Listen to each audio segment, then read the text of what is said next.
So the Indiana Fever just gave what was a surprisingly competitive performance against the New York Liberty, but they collapsed in the fourth quarter like they usually do. And I do think there was a glaring problem that the Indiana Fever do have. And it even goes back to what Caitlin Clark recently said in an interview that got people talking online. It's Stephanie White not wanting to go to players when they're hot. Stephanie White is apparently not the kind of coach, according to Caitlin Clark, who would want Caitlin Clark to shoot a third heat check. She's not the kind of coach who would want Caitlin Clark to shoot 10 shots in a row if she's really been cooking all game. And the reason is because she does not believe in hero ball, which I do think is a problem because you have players who get hot on the Indiana Fever who deserve more shots. Kelsey Mitchell was going nuclear for the entirety of this game, but fourth quarter comes and you see no plays being ridden up for Kelsey Mitchell. Sophie Cunningham was in a total groove. She was 5 for 8 from the three-point line in this game. Third quarter comes, Sophie Cunningham is looking like she's on track for 20, but she probably gets maybe one play drawn up for her in the entirety of the fourth quarter. When players get hot on the Indiana Fever, there are no plays being drawn up for them. You never see a play where Sophie Cunningham is coming off-ball screens trying to get her open so she can get an open three-point shot. You never see that. You rarely ever see Kelsey Mitchell get off-ball screen set for her so she can come off and hit a three-point jump shot off the catch. You rarely see this happen because you're rarely trying to go to the players who have a hot hand. It was really simple going into the fourth quarter what the Indiana Fever needed to do. You needed to get the ball in Kelsey Mitchell's hands. You needed to get the ball in Sophie Cunningham's hand because they were the hot players. All you need to do is let them shoot a bunch of shots. But for some reason, we don't do that, and I think that's a big problem on this Indiana Fever team. Whenever Caitlin Clark gets hot, look, Stephanie White is not looking to get Caitlin Clark more shots up. Same with Kelsey Mitchell. Kelsey Mitchell will be very, very hot, and we're always talking about it. Hey, I wish Kelsey Mitchell would have shot more shots during this period of the game because she was really hot, but for some reason, we're not going to players when they're hot. We're not prioritizing getting the ball to these players because we want everybody to be included. We want everybody to have the equal amount of shot attempts, and we don't want to show favoritism, but it's not favoritism if you have players who are genuinely just better. I said it in the live watch party, but I would rather Kelsey Mitchell to shoot a shot after missing 10 straight shots. I'd be more comfortable with her shot than any Natasha Howard shot. After missing 10 straight shots, I'd be more comfortable with the Kelsey Mitchell shot than I would an Erin McDonald shot. Seriously. Especially if the game is going downhill, I want the ball in Kelsey Mitchell's hands. She is the superstar. Give her the ball. And that's what Caitlin Clark not out there. When Caitlin Clark is out there, I want the ball in Caitlin Clark's hands. But the same thing I have to say about Caitlin Clark, I have to say about Kelsey Mitchell, because it's not just a Caitlin Clark thing. It's a thing where Stephanie White is just a bad coach all around. She doesn't believe in hero ball at all. She doesn't believe in feeding the hot hand. She doesn't believe in ISO ball, and that is a problem. It's not just Stephanie White. It's most coaches in the WNBA. They don't believe in ISO basketball, and ISO basketball is the trajectory that basketball as a whole is taking. Good players are players who ISO. You got to give Kelsey Mitchell the ball and let her go to the work, especially when Caitlin Clark is out there. When Caitlin Clark is out there, you want to give Caitlin Clark the ball and let her go to work. Those are your two best players. That's how they like to play. You can't ice them out and pass the ball around and allow Natasha Howard to get shots up, and you're trying to allow Lexi Hall to miss layups. You're trying to allow Leah Boston to get it deep in the paint where she's just going to get blocked because it wasn't working, but we kept going to it.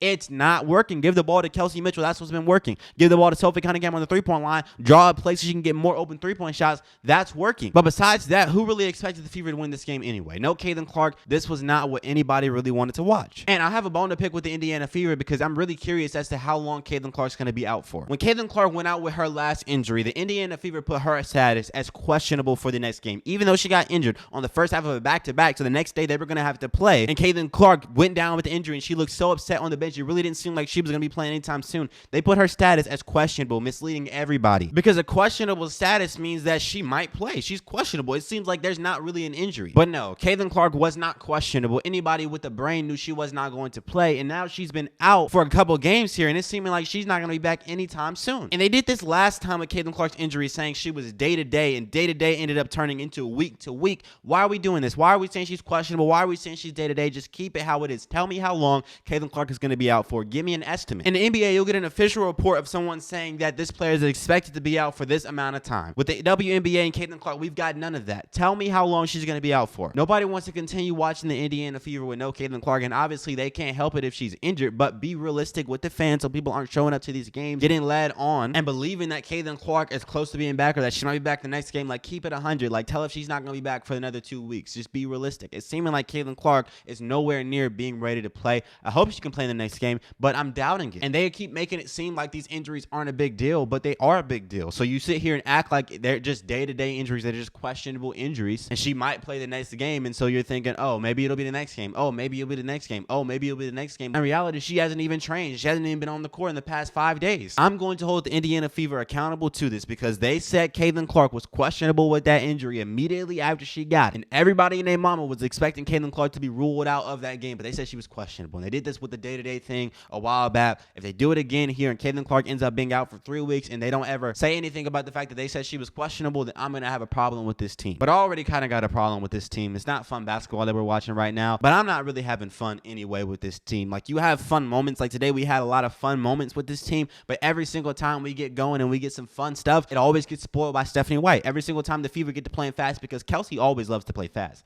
Kelsey loves to get down the court. She's always going to play fast. She has the ball in transition, but you're not going to her. You're not prioritizing getting her the basketball. You're prioritizing passing the ball around the court, throwing up these really contested shots after passing it around and running this stupid play that didn't work. It's just not what you want to see. You want to see the ball in Kelsey Mitchell's hands. You want to see an ISO. You want to see the ball in Sylvie Cunningham's hand. You want to see more of Aaliyah Boston shooting the mid-range shot. We were talking about in the live watch party today. Why are we not seeing more of Aaliyah Boston shooting the mid-range jump shot? The layup isn't working. She's getting cooked in the paint. She's getting blocked. They're swarming her. Shoot the midi. She's so good at that. So why are we not coaching her in the direction of shooting mid-range jump shots? That is a coaching issue. Her trainers need to get in her ear and tell her to shoot the basketball more, because she's good and she's efficient when she's shooting mid-range jump shots, when she's shooting three-point jump shots. So why are we not seeing more of it? We're seeing Aaliyah Boston getting the ball deep in the paint and just getting totally whooped down there, getting embarrassed down there. So why not shoot mid-range jump shots? But hey, once again, the Indiana Fever did compete today. They played a lot better than they did in the last game, and it was generally fun to watch for the majority of the game until the fourth quarter where they collapsed.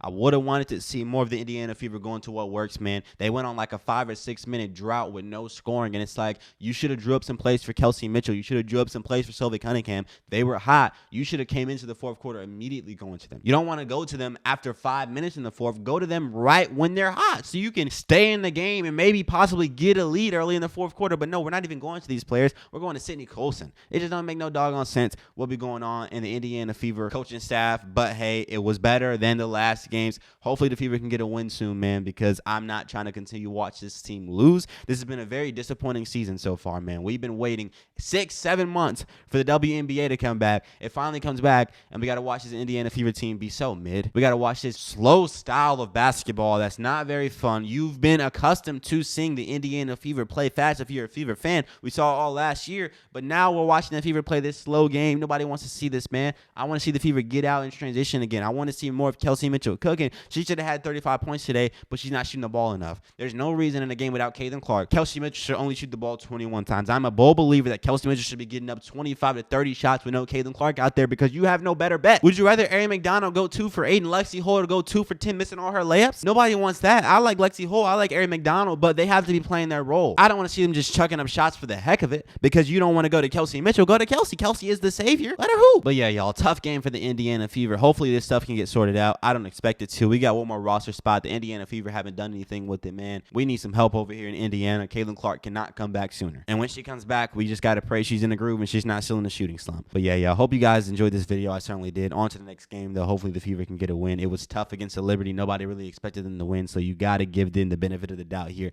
They played hard. But I'm out, y'all. Hopefully you guys enjoyed. I certainly did, man. Peace out.